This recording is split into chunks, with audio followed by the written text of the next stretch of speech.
नको सदवडू क्षण मोलाचा, नको सदवडू क्षण मोलाचा, जगात नाही कुणी कुणाचा, जगात नाही कुणी कुणाचा, सर्व सुखाचे कुणी दुःखाचा, सर्व सुखाचे कुणी दुःखाचा, नाही वाटे करी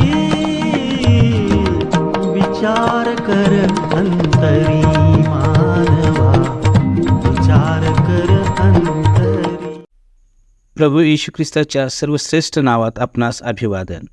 पवित्र शास्त्र बायबलमधून मत्ती कृत शुभवर्तमानाच्या अध्याय 10 व वचन 30 मध्ये आम्ही असे वाचतो, तुमच्या डोक्यावरले सर्व केस देखील मोजलेले आहेत. प्रभू येशू ख्रिस्ताच्या द्वारे सांगितले गेलेले हे वचन 4 विशेष गोष्टीला सांगते. हे वचन आम्हाला हे शिकवते की जगाच्या उत्पत्तीपूर्वी देवाने आम्हाला ओळखले आहे. आम्ही देवाच्या ओळखीत होतो हे आमच्यासाठी एक फार मोठे आश्वासन आहे. कारण आम्ही जाणतो की जो काही देव करतो तो आमच्या हितासाठीच असते. मनुष्य जो जन्मापासूनच पापी आहे त्याच्यासाठी देवाच्या द्वारे ठरविला गेलेला दंड म्हणजेच नरक आहे, अर्थात नाश आहे. तेथील आग कधी विझत नाही आणि मनुष्याला आपल्या पापाचा दंड तेथे नेहमीसाठी सहन करावा लागेल. परंतु देवाने आमच्यावर एवढे प्रेम केले की त्याने आपला एकुलता एक पुत्र प्रभू येशू ख्रिस्त ह्या जगात पाठविले की सर्व मानवजातीच्या पापाचे ओझे स्वतःवर घेऊन स्वतःला वधस्तंभावर अर्पण केले, यासाठी की त्याच्यावर विश्वास ठेवून मनुष्य त्या नरकदंडापासून वाचावा.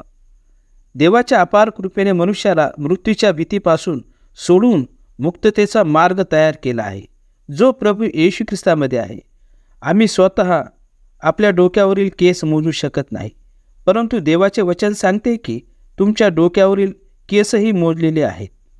अर्थात जेथे आम्ही स्वतः बलहीन, असहाय्य आणि आशाहीन असतो तेथे स्वतः देव आमच्यासाठी त्याचे सामर्थ्य प्रगट करतो, आश्रय देतो आणि तोच आमची आशा आहे. आपण पण प्रभू येशू ख्रिस्तावर विश्वास ठेवून देवाचे सामर्थ्य, सहाय्य आणि आशा ह्याचा अनुभव घ्यावा.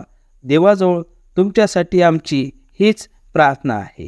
काळ चालला धावत धावत, काळ चालला धावत धावत, नच थांबे क्षण भरी.